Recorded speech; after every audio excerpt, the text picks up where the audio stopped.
All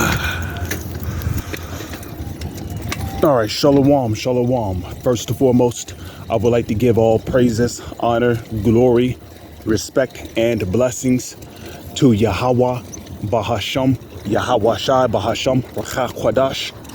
Salutations to the Lord's elect on the four corners of the earth, pushing this truth in sincerity while patiently waiting for Yahweh Shai's return.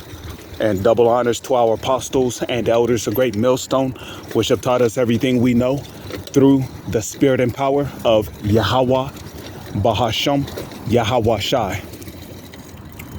And welcome to another In Transit, being brought to you by the spirit and power of Yahweh, Bahasham, Yahweh Shai. This In Transit is going to be about how there's no such thing as an accident. No such thing as an accident. Now, if you're new coming into the truth, one of the aspects that you should know about reality is that there's no such thing as an accident. And the reason why I say that is because, first and foremost, in Proverbs chapter 20, verse 4, what does it tell you? Man's ways are of the Lord. Well, I can hear my own echo. It's so goddamn quiet out here. Been a while since I was able to hear my own echo outside, but the scriptures tell you that man's goings are of the Lord. How can a man then understand his own way? So every step we make in our lives is based on the will of the Heavenly Father, Yahweh, through his son, Yahweh Shai.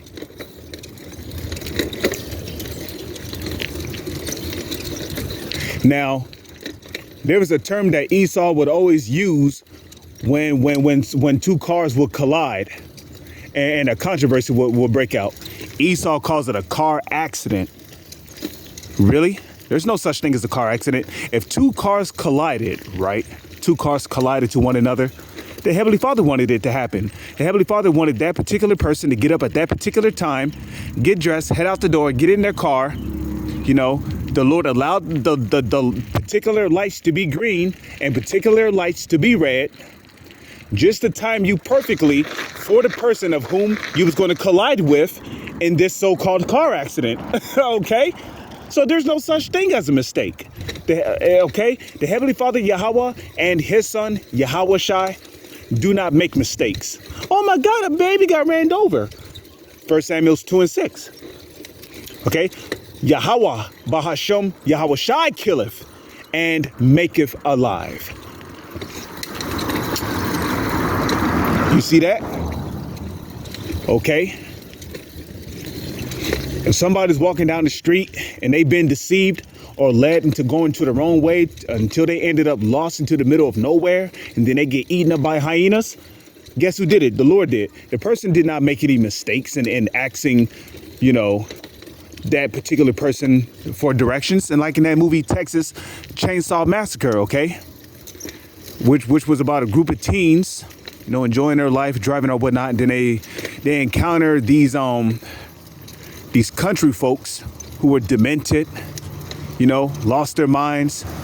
The last butcher shop got closed down, and it was basically a famine in the place because the village was no longer being supported by the government. So what happens, right? These demented village people resorted to cannibalism. They resorted to cannibalism. You see that? So these teenagers, you know, in Texas Chainsaw Massacre, was enjoying their life, you know, encountered these demented village people, and these demented village people purposely led them in the wrong direction, only for the intent of eating these people, consuming these people as food. And in case you didn't notice, Texas Chainsaw Massacre is actually based on a real life story of real life events that actually did happen in real life down in Texas. There really was people being kidnapped and cannibalized. It's just plain and simple. But the Lord wanted that to happen. You see, all things obey the Heavenly Father's will. You know, You might be walking in the store and you might drop a jar of jelly on the ground. Oh shit. Hey, yo, it was an accident, man. It was not. Nah, it wasn't an accident. The Lord wanted that jar to slip out of your hands. It's like when somebody slip and bust their ass on ice. That was not an accident. That was not a miscalculation. No, the Lord wanted it to happen. All things obey his will. Like it tells you in Romans the 9th chapter. For who have resisted his will? Okay. Now, what is that? Is that Proverbs 16:1? No, that's Job. That's the book of Job. But I can't remember the exact verse right off the back of my head. But in the book of Job, it tells you that but anyways, in the book of Job, it tells you that when deep sleep falleth upon men, right? Then the Lord openeth their ear, meaning their mind, and sealeth their instructions. So from the time you go to sleep to the time you wake up, okay? So by the time you lay down and go to sleep, you're already being instructed on what you're going to do when you wake up to the time you go back asleep again. So you might have came home from a long day at work. You had it in your mind, well, oh shit, I'm about to go home and watch some football, you know? I'm going to watch LeBron James get down. And then, you know, you might have ate a barbecue chicken sandwich.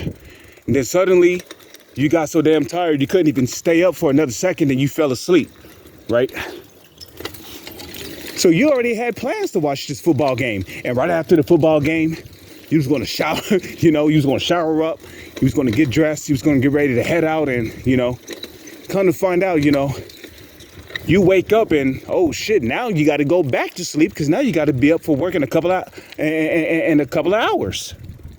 It's all the Lord's will, man. So just because you have plans to do something does not mean you're going to follow through on it. You might have had plans to go to the Six Flags amusement park, but then they might have shut down because of a shootout. Oh man, well yeah, okay, yeah, you know, your children are going to complain, boo-hoo. But guess what? It was the Lord's will. The Lord did not want you to go to the amusement park because maybe one of your children would have got on one of them rides and one of them rides would have broke down and then they would have been dead and then you would have been the one sorrowful. So the Lord would make certain things happen to keep you out of danger or to put you in danger to where you end up in critical condition or you end up in a good state at the end of the day. But the whole point is that the Lord does not make mistakes. There's no such thing as a mistake. Somebody stumble and fall on the sidewalk. The Lord wanted that to happen. Okay. The Lord had a time and day appointed to you where you was going to be walking on the sidewalk one day and you was not going to be paying attention. You was going to stumble your foot on the edge of a sidewalk and you was going to fall and land on your hands. Okay. It's just how the Lord works. But the reason why the Lord have us make these so-called mistakes is so we can learn from them. You see? You know, you put your hands on a hot burner. Ow, yeah. Oh, shit. Yeah, that burned, right? You ain't going to do that again, right? So we all learn from our mistakes. Our so-called mistakes. So there's no such thing as an accident. You know, there's no such thing as an accident. Okay? At the end of the day, it's either a test or it's either judgment coming from the Lord. But there is no, the Heavenly Father does not deal with gray areas. Okay? There's nothing in between cold and warm, you know, but there is something in between hot and cold, and that's warm, right? But still, the point is the Lord does not deal with gray areas. He do not make mistakes. With that, I'm going to say shalom. It's on to the next one.